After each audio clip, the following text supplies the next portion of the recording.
पत्री भाई YouTube channel में आप सबका बहुत बहुत स्वागत है। बीएसएनएल की तरफ से, वोडाफोन आइडिया की तरफ से, स्पेशली जियो एंड एयरटेल की तरफ से बहुत ही बड़ी बड़ी खबरें निकल के आ रही है। सारी बताना चाहूंगा, वीडियो को पूरा भी देखना पड़ेगा। हेलो मेरे भाइयों, मेरा नाम है कमल, आप देख रहे हो आपका अपना यूट्यूब चैनल पत्री भाई। वीडियो को स्टार्ट करते हैं। ओके, सबसे पहली अपडेट भाई साहब वो आ रही है बीएसएनएल की तरफ से, बहुत बड़ी अपडेट है। सो बीएसएनएल ने तेजस नेटवर्क को एक शिकायत की है, टीसीएस को शिकायत की है। सो बीएसएनएल ने तेजस टीसीएस को शिकायत किस बात की है और शिकायत क्यों की है? क्योंकि बीएसएनएल को 4G टावर लगा के किसने दिए हैं? टीसीएस ने दिए हैं, तेजस ने दिए हैं, टाटा टाटा वालों ने दिए हैं, ठीक है ना। तो अगर उसमें कोई गड़बड़ आएगी टावरों के अंदर है तो बीएसएनएल फिर टाटा वालों को बोलेगा या नहीं बोलेगा? फिर वो किसको बोलेगा? अंबानी को थोड़ी बोलेगा। तो भाई साहब, इनके जो 4G टावर है बीएसएनएल के, उनमें कुछ दिक्कत आ गई है, या फिर दिक्कत पहले से ही थी, इन्होंने नोटिस अब किया है, ठीक है ना। क्योंकि जो 1 लाख 4G टावर लगाने का बीएसएनएल ने टीसीएस को टेंडर दिया था, वो 1 लाख उन्होंने टावर लगा के बीएसएनएल को दे दिए हैं। अब क्या है, इन्होंने नोटिस किया है कि जो परफॉर्मेंस हमने सोची थी उस परफॉर्मेंस से ये टावर चल नहीं रहे हैं। चक्कर क्या है? चक्कर ये है कि काफी सारे जो यूजर्स हैं वो शिकायत कर रहे हैं कि हमारे एरिया के अंदर, ठीक है ना, बीएसएनएल ने 4G टावर लगा भी दिया है, 4G टावर लगाने के बाद भी रेंज अच्छी नहीं आ रही है, स्पीड अच्छी नहीं आ रही है, ठीक है ना। पहले तो हम देख रहे थे, पहले तो हम ये सोच रहे थे, हम ये कह रहे थे सबको गला फाड़ फाड़ के कि बीएसएनएल का टावर नहीं है मेरे एरिया में, हमारे एरिया में आया नहीं है अभी बीएसएनएल का टावर, तब रेंज नहीं आ रही होगी, स्पीड नहीं आ रही होगी। अब तो हमारे एरिया में 4G वाला टावर भी लग गया है बीएसएनएल का, तब भी रेंज अच्छी नहीं आ रही है, तब भी स्पीड अच्छी नहीं आ रही है। तो हम जाएं तो जाएं कहाँ पे, ठीक है ना। सो पहली चीज तो बीएसएनएल ने ये चीज नोट की, कि रिपोर्ट आ रही है, ठीक है ना, शिकायत कर रहे हैं लोग। और दूसरी भाई साहब, जो ट्राई ने ड्राइव टेस्ट किया पिछले महीनों के अंदर लगातार, तो ड्राइव टेस्ट के अंदर बीएसएनएल ने सबसे ज्यादा खराब परफॉर्म किया, ठीक है ना। जियो एयरटेल वीआई से सारे नेटवर्क से बीएसएनएल ने ज्यादा, ठीक है ना, बुरा परफॉर्म किया। मतलब कॉल ड्रॉप बहुत देखने को मिला, वॉइस क्वालिटी अच्छी नहीं थी, रेंज अच्छी नहीं थी, ठीक है ना। एक तो दूसरी भी बात ये होगी। तीसरी भाई साहब, जो प्रॉब्लम मतलब बीएसएनएल ने जांची है और तेजस नेटवर्क को बोला है कि ये जो टावर हैं, ये जो मतलब कि जो पावर डिलीवर कर रहे हैं, पावर ट्रांसमिट कर रहे हैं, वो 35 dBm 3.16 वाट के ऊपर कर रहे हैं, बल्कि इनको, ठीक है ना, पावर डिलीवर करना चाहिए 46 dBm 40 वाट, ठीक है जी। तो ये जो है पावर ट्रांसमिटर जो है वो कम प्रोड्यूस कर रहे हैं, जितनी पावर के ऊपर जाना चाहिए वो पावर प्रोड्यूस नहीं कर रहे हैं। तो बीएसएनएल वाले तो फिर तेजस नेटवर्क को ही बोलेंगे ना, टीसीएस को बोलेंगे ना। तो ये सारी प्रॉब्लम आ रही है, तेजस नेटवर्क को बीएसएनएल ने बोला है।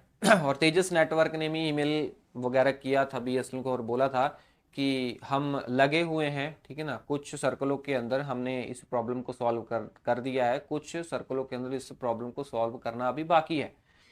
वीआई की तरफ से भी बहुत बड़ी खबर निकल के आ रही है।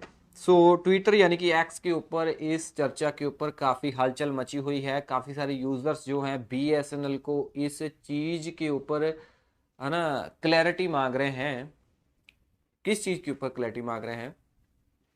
वो चीज ये है कि वीआई वाले अभी भी एमसीए का चार्जेस ले रहे हैं। एमसीए का मतलब की है, एमसीए का मतलब है मिस कॉल अलर्ट का अभी भी, ठीक है ना, वीआई वाले चार्जेस ले रहे हैं।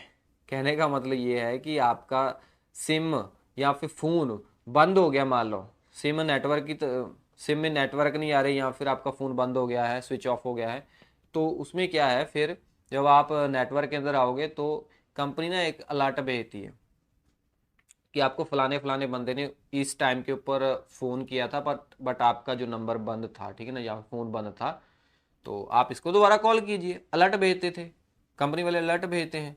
तो आपको बता देना चाहता हूं कि अगर आपको अलर्ट वीआई के अंदर चाहिए ना, तो फ्री में नहीं मिलेगा, इसका पैक आपको लेना पड़ेगा, या फिर इसके चार्जेस आपको देने पड़ेंगे 6 महीने के 45 रुपए देने पड़ेंगे। हालांकि ये बहुत बड़ी कीमत नहीं है 6 महीनों के लिए 45 रुपए, बट मुद्दा इस बात का है कि एयरटेल एंड जियो वाले मिस कॉल अलर्ट भेजने का चार्जेस क्यों नहीं ले रहे हैं, ठीक है ना। वो तो फ्री के अंदर ये सर्विस दे रहे हैं, ओनली वीआई क्यों चार्जेस ले रहा है। तो इसी वजह से ये पंगा एक्स के ऊपर ये मुद्दा काफी गरमाया हुआ है। लोग पूछ रहे हैं वीआई से कि आप क्लियर कीजिए कि आप क्यों चार्जेस ले रहे हैं, जो पहले से आपने प्लान रखा है उसको कंटिन्यू क्यों रख रहे हैं, बाकी टेलीकॉम कंपनियां तो नहीं रख रही हैं।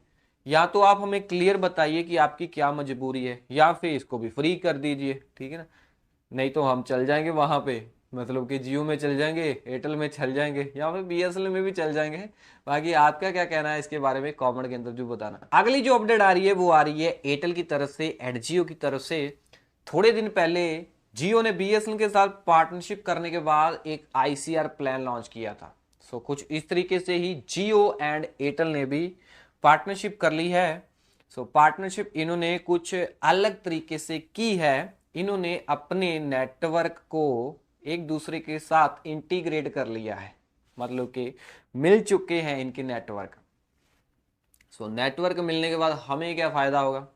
सो आपको थोड़ा सा बताना चाहूंगा कि आप पहले 4G के ऊपर जब कॉल करते थे, ठीक है ना, जियो से जियो को करते थे, आपके पास जियो का नंबर है, सामने वाले बंदे के पास भी जियो का नंबर है, आपने कॉल किया तो आपको HD voice, clear cut voice सुनाई देती थी, ठीक है ना, एचडी भी लिखा आता था ऊपर नोटिफिकेशन पैनल के ऊपर। तो अगर आप जियो से एयरटेल के अंदर कॉल करते थे तो आपको कोई एचडी वॉइस, कोई एचडी कॉलिंग का सिंबल या एचडी वॉइस देखने को नहीं मिलती थी, क्लियर इतनी आवाज नहीं आती थी जितनी आपको जियो से जियो तक आती थी, ठीक है ना। और एयरटेल वाले बंदे एयरटेल टू एयरटेल कॉल करते थे तब उनको एचडी कॉलिंग देखने को मिलती थी। अब क्या है, अब भाई साहब कुछ सर्कलों के अंदर काफी सारे यूजर्स ने ये चीज नोटिस की है कि हम जियो से एयरटेल वाले बंदे को कॉल कर रहे हैं तो एचडी वॉइस, ठीक है ना, क्लियर कट वॉइस सुनाई दे रही है, एचडी का सिंबल भी दिखाई दे रहा है। और अगर हम एयरटेल से जियो के अंदर कॉल कर रहे हैं तब भी वैसा ही है। हमने काफी टाइम कॉल करके देखी है, काफी टाइम टेस्टिंग करके देखी है, बट एचडी कॉलिंग जरूर आ ही रही है, ठीक है ना। मतलब कि ये बहुत अच्छी चीज है। अगर ये कंपनी एक दूसरे के साथ मिलके कस्टमरों को अच्छी क्वालिटी, वॉइस क्वालिटी देने की कोशिश कर रही है, इसमें बुराई क्या है भाई, हमारा भला ही तो है। बट मेन मुद्दा ये है कि दोनों कंपनियों ने अभी क्लियरली अनाउंसमेंट नहीं किया है कि हमने कुछ ऐसी ना मिलके सर्विस लॉन्च कर दी है। बट हाँ जी, कुछ सर्कलों के अंदर, ठीक है ना, कुछ लोगों ने इस चीज को टेस्ट किया है और लोगों के बिहाफ के ऊपर ही, ठीक है ना, मैं आपको बता रहा हूं कि ये जो सर्विस है जियो एंड एयरटेल वाले मिलके दे रहे हैं, ठीक है ना। सो आई थिंक अगर ये कुछ सर्कलों के अंदर है, कुछ लोगों को ये सर्विस देखने को मिल रही है, तो इसका मतलब ये है कि ये अभी मतलब कि इसका मतलब ये है कि इसके ऊपर अभी ये टेस्टिंग कर रहे हैं, ठीक है ना। आई थिंक टेस्टिंग कंप्लीट होते ही ये ऑल ओवर इंडिया के अंदर अपनी इस सर्विस को लॉन्च कर देंगे। और जियो से एयरटेल और एयरटेल से जियो के अंदर कॉल करते वक्त हमें एचडी वॉइस कॉल देखने को मिलेगी, जो पहले नहीं हुआ अब देखने को हमें मिल रहा है। ये जियो से एयरटेल और एयरटेल से जियो के अंदर ही है, वीआई के अंदर नहीं है। वीआई का कोई लेना देना नहीं, अदर नेटवर्क का कोई लेना देना नहीं। इसीलिए मैं आपको बोला था कि पार्टनरशिप दोनों के अंदर हुई है, तीसरी कंपनी की तरफ से नहीं हुई है। बाकी एक चीज बोलना चाहूंगा कि अगर आपके इलेक्ट्रिक गीजर के अंदर, ठीक है ना, पानी के अंदर करंट वगैरह आ रहा है तो आपको ये प्रोडक्ट लेना पड़ेगा, ये शॉक अब्जॉर्ब करने वाला प्रोडक्ट है, ठीक है ना। इसके अंदर से जब पानी आपका गीजर का क्रॉस करेगा, ठीक है ना, तो इसके अंदर कुछ ऐसा मैकेनिज्म लगाया गया है, ये करंट को पास नहीं होने देगा, ओनली पानी को पास होने देगा। इससे क्या है, अगर आपके गीजर के अंदर करंट आ रहा है तो आना हट जाएगा अगर आप ये डिवाइस लगा दोगे। अगर भाई आपने ऑलरेडी पहले से लेके रखा होगा, अगर करंट नहीं भी आ रहा है ना, ऑलरेडी लगा के रख लोगे ना, तो इन फ्यूचर जाके अगर नाते नाते वक्त करंट आ जाएगा, तो अगर नहीं लगा के रखा होगा तो करंट लग जाएगा ना, तो अगर ये लगा के रखा होगा तो करंट नहीं लगेगा, ठीक है ना। इसलिए इसका लिंक मैं आपको डिस्क्रिप्शन में भी दे दूंगा, आप जाके परचेज करना, बहुत कमाल की चीज़ है। और साथ ही साथ प्रोडक्ट टैग भी कर रहा हूँ। सेफ्टी वॉल अगर आपके गीजर के अंदर नहीं लगा है, ठीक है ना, तो ये सेफ्टी वॉल भी लगा सकते हो। ये सेफ्टी वॉल गीजर को फटने से बचाता है। सो प्रेशर ज़्यादा रिलीज, मतलब प्रेशर ज़्यादा बन जाएगा अगर आपके गीज़र के अंदर, और आपका जो, ठीक है ना, कट करने वाला सिस्टम है, सेंसर है, ख़राब हो जाता है, तो फिर बाद में ये सेफ्टी वॉल काम करता है, ठीक है ना। यहाँ से नीचे से फिर पानी आना शुरू हो जाएगा, प्रेशर जो गीज़र के अंदर बना है यहाँ से रिलीज होना शुरू हो जाएगा।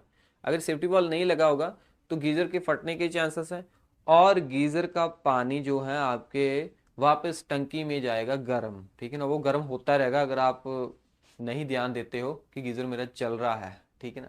सो ये भी अच्छी चीज़ है, इसका लिंक भी डिस्क्रिप्शन में मिल जाएगा सेफ्टी वॉल का, और यहाँ पे आपको डिस्प्ले के ऊपर भी देखने को मिलेगा। दैट्स इट भाई, वीडियो अच्छी लगी लाइक करना, कमेंट करना आपको वीडियो कैसी लगती है, और कोई सुझाव और मशवरा देना चाहते हो तब भी आप मेरे को बता सकते हो। और ऐसी इन्फॉर्मेशन आपके अपने यूट्यूब चैनल पत्री भाई के ऊपर आती रहेंगी। सब्सक्राइब कर लेना। मैं मिलता हूँ अगले वीडियो में। टिल देन, मैं गेट ऑलवेज स्माइलिंग। जय हिंद जी।